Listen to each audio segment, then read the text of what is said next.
Saudara, di tengah pandemi COVID-19 seperti sekarang ini, tentunya kita sebagai masyarakat juga mulai dihimbau oleh pemerintah untuk lebih banyak menghabiskan waktu di rumah atau di rumah saja. Dan tentunya kegiatan di rumah saja ini tentunya berdampak untuk keluarga, khususnya bagaimana orang tua dan anak dalam melakukan aktivitas di rumahnya. Dan kita juga berbicara soal parenting. Saat ini kita akan langsung berdiskusi dan berbicara tentang bagaimana melakukan aktivitas yang lebih kondusif antara orang tua dan anak selama masa di rumah saja di pandemi COVID-19 ini. Dan di sebelah Nitya sudah ada seorang psikolog klinis anak, yaitu Mbak Demira Saifa, MC Psikolog. Halo, sehat ya Mbak Demira ya? Kita masih sehat harus hari ini supaya kita bisa membagikan informasi juga ke masyarakat. Harus semangat juga. Ya Mbak Demira, tentunya sekarang di masa pandemi ini kita kan lebih banyak di rumah aja ya. Itu artinya kapasitas orang tua dan juga anak sekarang di rumah itu semakin banyak. Berarti kita secara tidak langsung kan berasumsi, wah semakin dekat nih dengan orang tua. Tapi kalau dari psikolog sendiri, apakah ini selamanya baik begitu untuk orang tua dan anak yang terus-menerus lebih banyak punya waktu di rumah? Ya, oke. Sebenarnya ini tuh tricky situation banget ya kalau misalkan waktu ketika terus-terusan harus berada di rumah. Karena yang paling penting adalah bagaimana anak dan orang tua itu bisa memiliki interaksi yang sangat lekat gitu ya, secara kuat. Kalau misalkan interaksinya tidak kuat, itu malah akan menjadi pemicu terjadinya konflik-konflik kecil gitu dalam rumah, malahan lebih ribet gitu biasanya gitu. Jadi penting banget buat membangun sekarang quality time gitu ya, interaksi antara anak dan orang tua yang lebih baik seperti itu. Berarti kedekatan secara fisik itu belum tentu ada attachment secara emosional antara anak dan orang tua. Belum tentu banget. Berarti itu yang harus disadari oleh orang tua sekarang ya. Dan tentunya sekarang di tengah pandemi ini juga orang tua akan semakin lebih cemas ya dengan banyaknya informasi yang negatif yang diterima baik itu dari sosial media maupun dari televisi. Apakah mungkin kecemasan orang tua itu justru berdampak pada anak, mungkin semacam menular atau sebagainya, Kak? Iya, sebenarnya kalau misalkan kecemasan ya, kalau orang tuanya sendiri merasa cemas, tense gitu badannya ya, dia itu akan mengalihkan seperti kayak seperti anaknya itu bisa merasakan gitu emosi cemas ataupun negatif yang dirasakan oleh si orang tua. Jadi munculnya anaknya itu akan merasa seperti kayak banyak tingkah gitu ya, kayak nggak bisa diam ataupun lebih cepet rewel seperti itu. Nah, karena dia itu bakal mengambil si energi dari orang tua, makanya penting sekali untuk orang tua itu tetap tenang agar anaknya juga lebih tenang gitu di rumah, karena sangat Berarti energi antara orang tua ke anak itu juga bisa mempengaruhi sekali ya, bisa menular begitu ya Manimina. Jadi penting memang orang tua itu menjaga regulasi saat ini. Nah, apa yang bisa dilakukan oleh orang tua saat ini untuk bisa menjaga stabilitas emosinya sehingga bisa melakukan kegiatan di rumah? Ya, kalau misalkan dari orang tua sendiri ya, karena yang paling penting sebenarnya adalah menjaga ketenangan ya, meregulasi emosi kita gitu. Jadi kita tetap harus take a break sebentar, take a deep breath gitu ya, kadang-kadang tarik nafas, terus coba melakukan seperti teknik grounding yang seperti saya tadi ajarkan. Teknik grounding itu kalau misalkan kita baru bangun atau apa misalkan sebenarnya. Jadi kita kayak tarik nafas panjang gitu ya, terus kita mulai misalkan kita bisa gesek-gesek seperti ini sih tangan kita, terus rasakan, oh tangannya udah menjadi lebih hangat, terus ada bagaimana sensasi touch-nya gitu ya, terus coba pegang apa sesuatu yang berada di dekat kita, jadi kayak kita merasa oh kita tuh sekarang ada di sini nih, lagi grounding, kita balik lagi ke realita. Karena kadang-kadang kalau kita lagi merasa cemas, pikiran kita kan melayang-layang nih kemana-mana. Jadi penting banget buat kita, oke sekarang aku di realita ini, sekarang aku fine, aku sekarang baik-baik aja. Sekarang apa yang bisa aku lakukan untuk bisa melakukan hari ini menjadi lebih produktif dan bisa menjadi lebih positif.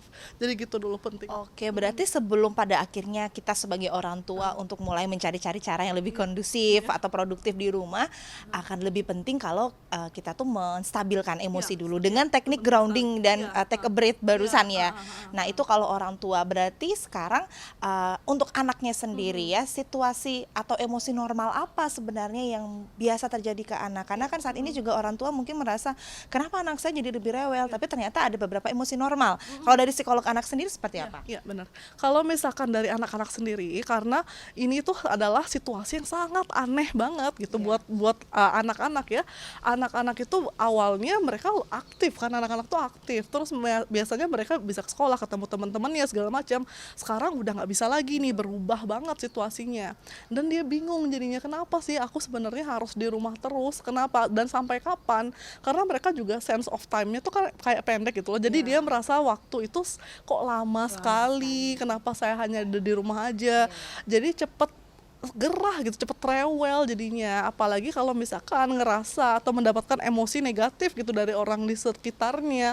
Jadi anak ini akan lebih merasa tidak nyaman dan merasa lebih kayak cemas, rewel, seperti itu. Nah, jadi banyak sekali ada hal-hal seperti itu terjadi di anak-anak saat ini. Dan itu adalah hal yang harus disadari kalau pada orang tua, bahwa itu adalah hal yang wajar ya. Apa yang bisa dilakukan oleh anak-anak di rumah yang mungkin difasilitasi juga oleh orang tua, khususnya untuk lebih merasa nyaman, merasa aman begitu di tengah pandemi sekarang? Ya, sebenarnya anak-anak dia akan merasa nyaman ketika dia berada di dalam rutinitas yang jelas ya, yang teratur. Jadi dia merasa adanya predictability gitu ya, bisa diprediksi waktunya, dan juga dia merasa ada orang-orang terpercaya yang akan menjaga dia gitu dalam rumah gitu. Makanya misalkan kalau misalkan dari rutinitas baru yang harus dilakukan di rumah adalah misalkan pagi-pagi tetap saja kayak beraktivitas secara normal aja. Anak-anak kan memang tidak sekolah sekarang, tapi ada waktunya dia untuk bersiap-siap, pagi-pagi mandi dulu, makan, habis itu belajar jam berapa, habis itu harus mungkin quality time sebentar gitu sama orang tuanya, bisa main sebentar. Nah, jadi ada beberapa break atau ritme-ritme tertentu yang akan menolong anak untuk merasa lebih stabil gitu ya dalam situasi yang serba tidak pasti gitu. Mungkin dengan berkebun begitu ya? Iya, bisa berkebun, atau bisa juga kayak misalkan memasak bareng sama anak, atau beres-beres rumah juga. Kayak jadi itu kayak jadi hunting games gitu loh. Jadi permainan aja, misalkan coba tangan emasnya mana dong, mau minta tolong bantuin ini, atau coba kita susun yuk ini yang bagus biar menjadi hal yang peti yang bagus atau apa segala macam. Jadi bisa menjadi permainan juga sebenarnya gitu. Ya, karena biar anak juga merasa dia diberi tanggung jawab dengan orang tuanya. Suka banget sebenarnya diberi tanggung jawab dan merasa berkontribusi sebenarnya menjadi bagian dari dalam rumah, dari anggota keluarga. Jadi penting banget itu dulu. Iya, sehingga waktu anak dan orang tua tidak hanya sekedar kedekatan secara fisik, tapi juga ada attachment dengan kegiatan-kegiatan yang dilakukan itu ya. Terakhir, bagaimana untuk orang tua mungkin yang perlu untuk mengunjungi profesional? Ya. Nah, jadi terkadang orang tua juga pasti ada satu poin di dalam waktu dia sekarang, dia akan merasa sangat terbebani ya, sangat overwhelmed. Sudah di perasaannya sendiri dia cemas, dia harus ngurus anak setiap hari. Sekarang kerjaannya juga mungkin dia harus kerja dari rumah, atau ada situasi tertentu lainnya gitu ya, yang membuat dia aduh susah sekali rasanya, saya mau bangun setiap pagi tuh kok kayaknya berat sekali ya gitu ya. Cemas sekali ya, kenapa emosi saya tuh negatif terus. Nah, mungkin itu tandanya saat-saatnya ketika kita tuh harus reach out ya. Mungkin paling gampang reach out ke keluarga ataupun ke teman dulu. Tapi kalau itu dirasa masih kurang atau masih ada yang mengganjal gitu ya, akan lebih baik kalau juga bisa datang ke psikolog gitu ya, ke profesional. Jadi bisa dibantu lebih mendetail lagi seperti itu. Baiklah. Terima kasih Mbak Demira. Mudah-mudahan juga pemirsa di rumah bisa lebih paham ya, bahwa kelekatan anak itu tidak aja sekedar fisik tapi juga attachment. Dan mudah-mudahan juga dengan apa yang disampaikan Mbak Demira juga masyarakat di rumah lebih tertarik untuk bisa mencari informasi tentang parenting di rumah selama pandemi, dan juga untuk mencari bantuan secara profesional. Terima kasih Mbak Demira.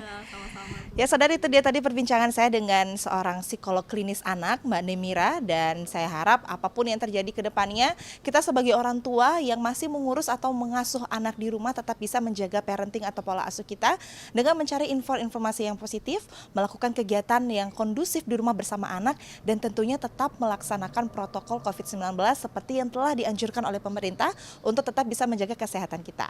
Dewi Nitya, Kadek Santosa, Kompas TV Gianyar.